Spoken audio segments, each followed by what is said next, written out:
तो प्यारे विद्यार्थियों, आज हमारे मुख्य अतिथि है कुसुम। और कुसुम छोटी सी ही उम्र में, छोटी एज में गवर्नमेंट जॉब लग चुकी है। और आप लोगों को मोटिवेट करने के लिए हमने आज कुसुम को इनवाइट किए। आप सभी को मेरा नमस्ते। तो अब हम बात करते हैं, मुख्य पॉइंट पर आते हैं। छात्रा कुसुम से हम पूछते हैं, जानते हैं कि एक विद्यार्थी एक छोटी उम्र में किस तरह से वो आसानी से गवर्नमेंट जॉब पा सकता है। सबसे पहले तो हमें भाई 12th के बाद में अपना स्ट्रीम चूज़ कर लेना कि हमें कौन से स्ट्रीम में जाना है। कि अगर आप 12th के बाद में ग्रेजुएशन करना चाहते हो, उससे आगे हायर एजुकेशन लेना चाहते हो, तो वो आपकी मर्ज़ी है। मेरा 12th के बाद टीचर बनने का था, तो मैंने BSTC कर लिया। और BSTC करते ही फिर मैं तैयारी के लग गई और मैंने 2 साल लगातार तैयारी की और मेरा 2021 वाली रीट में सिलेक्शन हो गया। सबसे पहले हम जानना चाहेंगे कुसुम से कि गवर्नमेंट लगने की खुशी कैसी होती है। उस दिन आपने मतलब क्या देखा, क्या फेस किया? गवर्नमेंट जिस दिन मेरा रिजल्ट आया, उस दिन पहले तो मेरे को विश्वास नहीं हुआ कि मेरे 142 मार्क्स आए हैं। क्योंकि हाँ, मैंने तैयारी की थी, लेकिन मेरे को इतना भरोसा नहीं था कि पेपर मेरा इतना अच्छा हुआ है। मैंने सोचा नहीं था कि इतने अच्छे मार्क्स आ जाएंगे। तो फिर बाद में धीरे धीरे रिश्तेदारों के इधर से उधर फ़ोन आने लगे, तो ऐसे थोड़ा खुद में से प्राउड सा फील हुआ कि जैसे सेलिब्रिटी वाली सी फीलिंग आई, एक दिन का जैसे CM होता है वैसी। तो वो मतलब जिस दिन आपका नंबर आ जाता है, वो मतलब आप एक्सप्लेन नहीं कर सकते कि वो कितनी खुशी होती है। वो अंदर से वही अपने टीचर्स को, अपने मम्मी पापा को, और जिन्होंने भी आपको सपोर्ट किया है उनको आपने मतलब कितना प्राउड फील करवाया है, वो आप एक्सप्लेन मेरे हिसाब से वो फील ही कर सकते हैं। मम्मी पापा के लिए सबसे बड़ी खुशी वही है। हाँ, ये बात है। अच्छा कुसुम, तो मैं ये पूछना चाहूँगा आपसे कि टीचर के धमकाने मात्र से कुसुम रोने लग जाती है। टीचर ने अगर डांट मार दी तो वो बहुत बड़ी बात कुसुम के लिए हो जाती है। तो अब कुसुम जो बच्चों को स्टडी करवाती है, तो वो किस तरह से उनके साथ बिहेव करती है? हाँ, कुछ बच्चे हैं, अभी मैं पढ़ा रही हूँ स्कूल में भी, कुछ बच्चे ऐसे हैं जिनको थोड़ा सा बोल देती हूँ तो मेरी तरह आंखों में आंसू ले आते हैं। तो मैं ज़्यादा प्रेफर यही करती हूँ कि बच्चों को प्यार से ही पढ़ाया जाए, और मारने से बच्चे डर जाते हैं। वो जो भी उनके मन की बात होती है, जो भी उनको क्वेश्चन पूछना होता है, वो फिर पूछ नहीं पाते डराने धमकाने से। और जहाँ तक मेरा नज़रिया है, तो आप बच्चों को प्यार से ज़्यादा पढ़ाएंगे तो वो आपके साथ ज़्यादा घुल मिल के और ज़्यादा सीखने की कोशिश करेंगे। वो जो भी उनके डाउट होंगे, क्वेश्चंस होंगे, तो वो उसे पूछने में हेजिटेशन नहीं करेंगे, डरेंगे नहीं। अच्छा कुसुम, एक ये बताइए कि कक्षा 12 के बाद, मतलब अभी मौजूद जो विद्यार्थी कक्षा 10 में हैं और कक्षा 12 में हैं, आप उनको क्या संदेश देना चाहिए? सबसे पहले तो अपने 10th के मार्क्स के अकॉर्डिंग आगे का सब्जेक्ट चूज करते हैं। अब मान लो किसी के अगर 80+ % है, 90+ % है, तो जरूरी नहीं कि उसे साइंस स्ट्रीम में जाना है। अगर आपका मन आर्ट स्ट्रीम लेने का कर रहा है तो आप उस स्ट्रीम में जाओ, क्योंकि कोई भी स्ट्रीम छोटी या बड़ी नहीं होती। बस फर्क इतना है कि हम उस स्ट्रीम में कर कितना बेटर रहे हैं, कितना बेटर कर सकते हैं, वो खुद में कॉन्फिडेंस होना चाहिए। तो मेरे हिसाब से आप 10th और 12th के बच्चों को मन लगा के पढ़ाई करनी चाहिए, और जो भी उनका लगे कि इस क्षेत्र में हम ज़्यादा कर सकते हैं, तो उसे उसी क्षेत्र में जाना चाहिए, देखा देखी नहीं करनी चाहिए। एक मतलब कक्षा 12 के बाद विद्यार्थी के लिए कितने साल इम्पोर्टेंट है उसकी कामयाबी के लिए? वैसे तो कक्षा 12 के बाद जब तक आप सक्सेस ना हो, वो सारे साल इम्पोर्टेंट ही हैं। बिल्कुल सही, ये बात बिल्कुल ठीक है। क्योंकि हमारा मेन मोटो यही रहता है कि हम सक्सेस हो जाएं, 12th के बाद अपना यही होता है। तो मेरे हिसाब से जब तक आपको सक्सेस ना मिले, तब तक वो आपके सारे साल इम्पोर्टेंट है आपके लिए। आप 1 मिनट भी वेस्ट नहीं कर सकते। कटिबद्ध होकर के लगे रहिए। हाँ, क्योंकि हमारी जो रीट थी वो आगे से आगे खिसक रही थी, कोरोना की वजह से उसकी डेट एक्सटेंड हो रही थी। तो हमने ये नहीं किया कि बीच में उसको स्टडी को छोड़ दिया। हम पहले 10 घंटे पढ़ते थे, तो उसके बजाय चाहे हमने 6 घंटे कर दिए, लेकिन वो कंटिन्यू रखा। तो कंटिन्यूटी ज़रूरी है। अच्छा, एक मैं आपसे ये पूछना चाहता हूँ कुसुम, कि जो विद्यार्थी लंबे टाइम से, जैसे 10 साल से, 12 साल से, 8 साल से तैयारी कर रहे हैं, और गवर्नमेंट जॉब लगने के लिए एज भी बहुत मायने रखती है, कि गवर्नमेंट जो है वो 40 साल या 42 ईयर्स का टाइम देती है। तो जैसे आपने तो पहला एग्ज़ाम दिया और पहली बार में आप सिलेक्ट हो गए, गवर्नमेंट अध्यापक बन गई, लेकिन उन विद्यार्थियों को आप क्या कहना चाहेंगे, क्योंकि वो डेमोलाइज हो जाते हैं, तो उनकी डेमोलाइजता को आप किस तरह से दूर करेंगे, वो मेरे को आप बताओ। पहले तो अगर आपका सिलेक्शन नहीं हो रहा है तो उसके लिए आपको डिमोरलाइज होने की बिल्कुल ज़रूरत नहीं है, क्योंकि 20 लाख फॉर्म भरे जाते हैं, वैकेंसी निकलती है 40,000 50,000।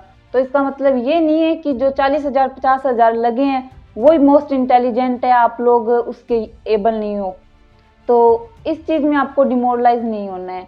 मैंने अपनी लाइफ में एक इंसान ऐसा देखा है जिन्होंने रीट का एग्ज़ाम दिया, सेकंड ग्रेड का एग्ज़ाम दिया, दोनों में उनका नहीं हुआ, बल्कि वो मेरिट के बिल्कुल पास भी नहीं थे उन दोनों एग्ज़ाम में।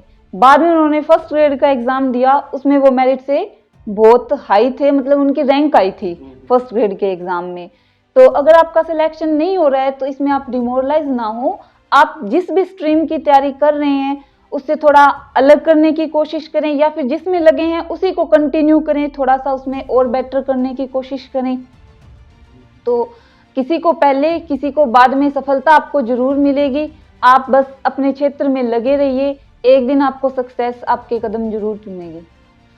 कुसुम के कहने का मतलब ये है कि जो विद्यार्थी 10-12 साल से तैयारी कर रहे हैं, अब जिन बच्चों का सिलेक्शन हुआ, हो सकता है कि वो बच्चे उनसे ट्यूशन ली हो, उनसे पूछा हो, एग्ज़ाम भी उनसे सोल्व करवाते हैं, तो वो बच्चे भले ही वो गवर्नमेंट नहीं है लेकिन वो आज भी उनसे आगे हैं। ठीक है, ये उनके ऊपर सवालिया निशान नहीं है कि आप इंटेलिजेंट नहीं है, वो इंटेलिजेंट नहीं बल्कि वो मोस्ट इंटेलिजेंट है, उन्हें डेमोलाइज होने की ज़रूरत नहीं है। परमात्मा उनसे कुछ बड़ा करवाना चाह रहा है, लेकिन वो इस चीज़ को समझ नहीं पा रहे हैं। और बहुत सारे एग्जाम्पल हमने हमारी लाइफ में ऐसे देखे हैं, ऐसे वर्ल्ड एग्जाम्पल ऐसे देखे हैं कि वो पूरी ज़िंदगी दुख पाते हैं, लेकिन एंड में उनका सबसे बेस्ट होता है, और वो एंड मतलब ऐसा बेस्ट होता है कि वो पूरे समाज के लिए और पूरी दुनिया के लिए मिसाल बन जाते हैं। अच्छा कुसुम, आपने मतलब तैयारी की, तो तैयारी घर पे तो आपने की नहीं, मतलब ज़्यादातर आप बाहर रहे। तो बाहर रहने वाले बच्चों को सबसे ज़्यादा किन किन समस्याओं का सामना करना पड़ता है? मोस्टली अगर हम कंपटीशन एग्ज़ाम की तैयारी करते हैं तो ज़्यादातर बाहर रह के ही करते हैं, और बाहर रहते हैं तो हमें अनेक समस्याओं का भी सामना करना पड़ता है। सबसे ज़्यादा समस्याएं आती है खाने की और पानी की। खाना फिर भी एडजस्ट हो जाता है, लेकिन पानी बहुत दिक्कत करता है। हम सूरतगढ़ रहते थे तो वहाँ पे इतना गंदा पानी आता था, हम फिटकरी पूरा दिन फिटकरी घोलते रहते थे, लेकिन फिर भी वो पानी साफ नहीं होता था। कभी कभी 1 घूंट 2 घूंट ऐसे पानी पी पी के काम चलाते थे, क्योंकि प्यास लगती थी गर्मी में तो पीना भी पड़ता था, तो वो गंदा पानी पीने का मन भी नहीं करता था, फिर भी 1-2 घूंट पी के उसका काम चलाते थे।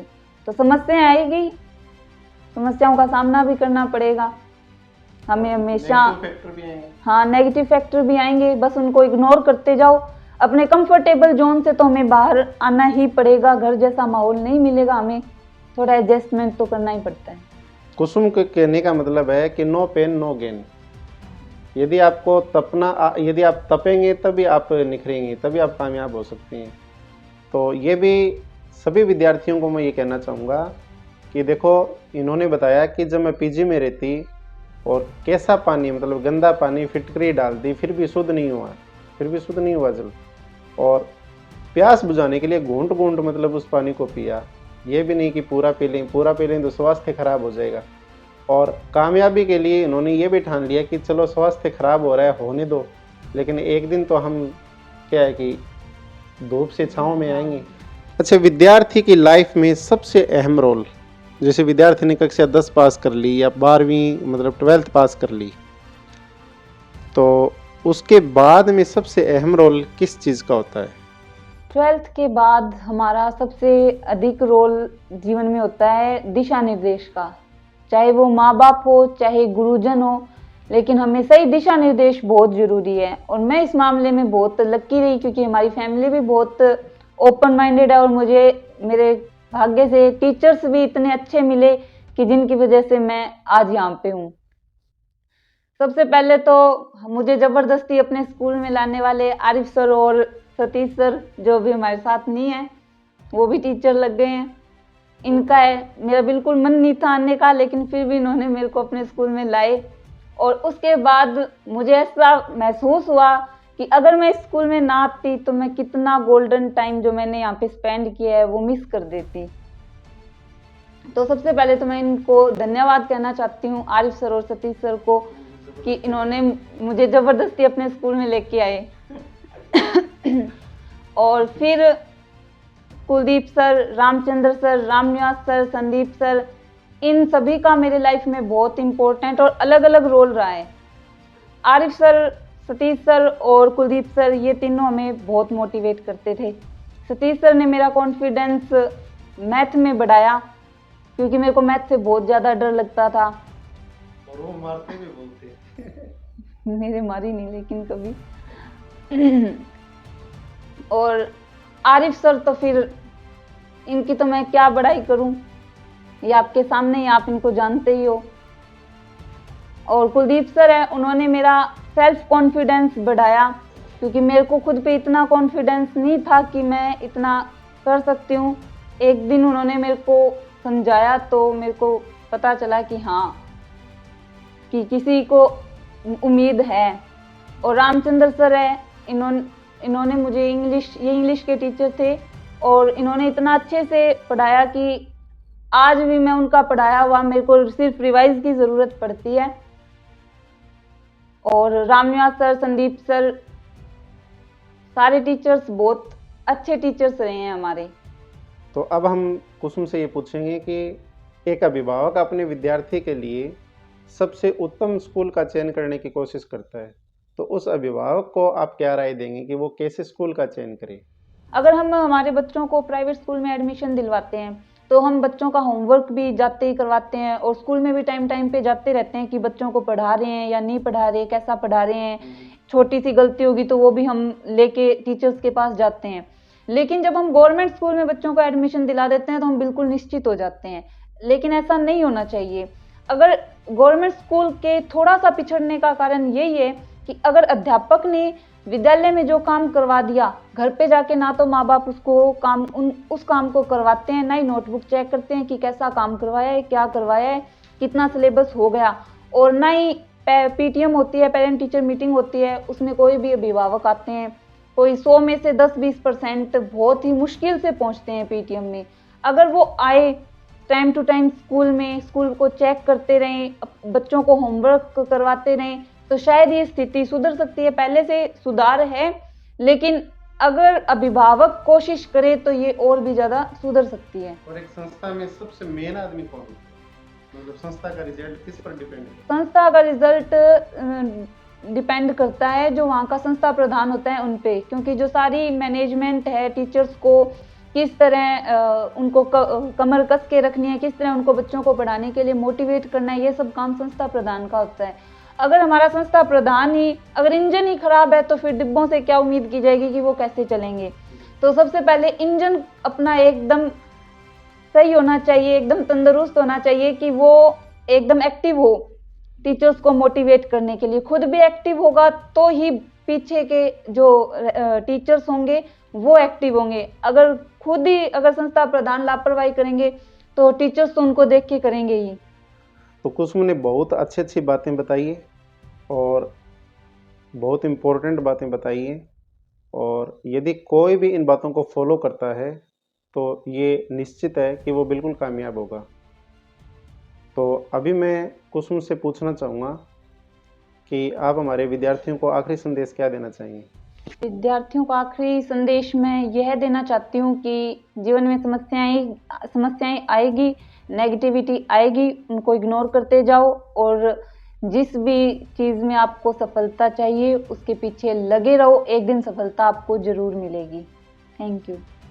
तो कुसुम ने बहुत अच्छी बातें बताई है और बहुत इम्पोर्टेंट बातें बताई हैं, और यदि कोई भी इन बातों को फॉलो करता है तो ये निश्चित है कि वो बिल्कुल कामयाब होगा। तो अभी मैं कुसुम से पूछना चाहूँगा कि आप हमारे विद्यार्थियों को आखिरी संदेश क्या देना चाहेंगे?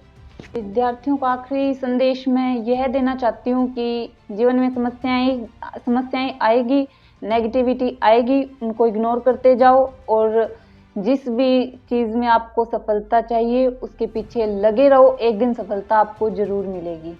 Thank you.